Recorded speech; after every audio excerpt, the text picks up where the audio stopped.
ఎర్ర జెండ ఎత్తడమంటే తమ్ముడా తల ఎత్తుకు బతకడమేరా.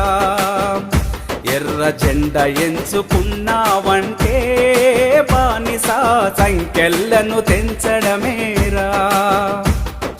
చదివి చూడు మన భారతదేశం గత చరితని, నిరుపేదకు భూమిని పంచింది ఎర్ర జెండని.